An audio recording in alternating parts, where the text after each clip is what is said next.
Harlan Ullman joins me now from here in Washington. He's the chairman of the Killowen Group and a senior advisor of the Atlantic Council think tank. Thank you very much for your time there, Harlan.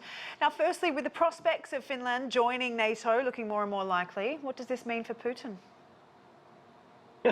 It's a huge problem, but this is not, to use a phrase, a slam dunk for NATO. First, the process could take a lot longer than people think. Second, all 30 of NATO's members have got to vote in the affirmative to allow membership of Finland and Sweden if Sweden decides that it wants to join. You can imagine that Russia will be operating furiously in terms of diplomacy and other means to try to get at least one NATO member to say no. And then comes the really tough part. How do you defend a country with an 830-mile border with Russia that's not immediately connected to NATO? That's going to be a real issue and something we need to be working through.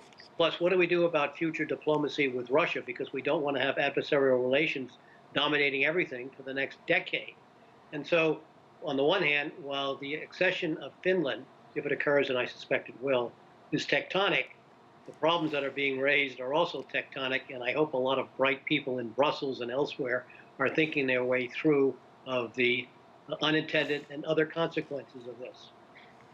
You can imagine, though, by Finland just watching on in Ukraine thinking, what the hell are we going to do? I mean, it seems to make a lot of sense from a practical security side, so to speak.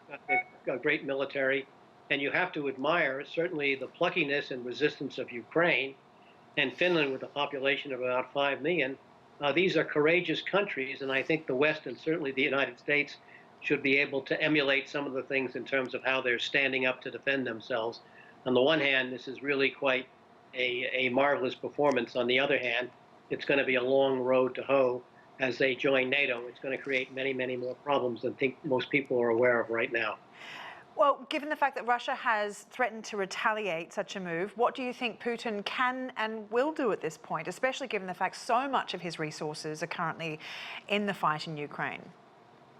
Well, he's got a real problem because he's got the bulk of his military that's directed towards Ukraine, and they're fighting a very, very tough war in which attrition is being very, very damaging, both in terms of materiel and more importantly to people. An awful lot of Russians getting killed and wounded.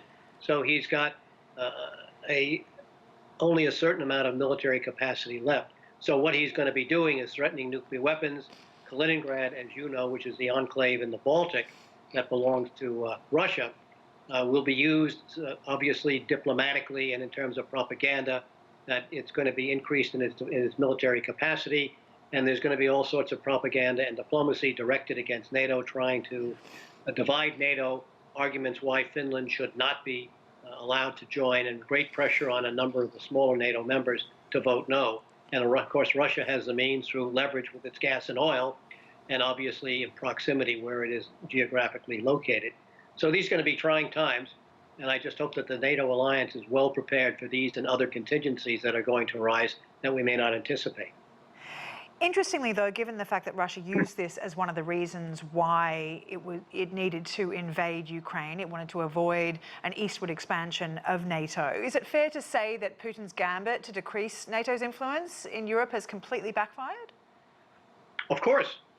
The three reasons that Putin wanted to have as his aims: a new security framework, NATO withdrawing from the East, and Ukraine joining NATO, and Ukraine will never join NATO. But the framework has now been shattered. NATO is more allied than it has been in a very, very long time. NATO is increasing its defense spending. We're deploying more forces. We have 40,000 in the NATO response force who are on Putin, not necessarily on Putin's borders, because only 6 countries of the 30 really directly border on Russia, including the United States and the Barents Sea in the Northwest Pacific.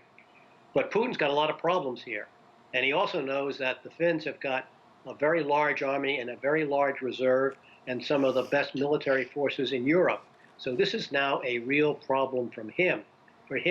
And if NATO is clever, we can use Finland strategically as a way perhaps of suggesting to Putin, now is the time that we may want to have some serious negotiations to renew the conventional force agreements in Europe, to reduce tensions, to deal with nuclear arms limitations and other things, which should be in Russia's best interest as well. Now, we can't do that tomorrow, but we ought to be thinking about how we can use this as a strategic opportunity to try to reverse the adversarial relationships that are going to exist for a long time. And I hope NATO sees it as an opportunity. All right, Harlan Ullman, we'll leave you there to answer that call. Thank you very much for your time.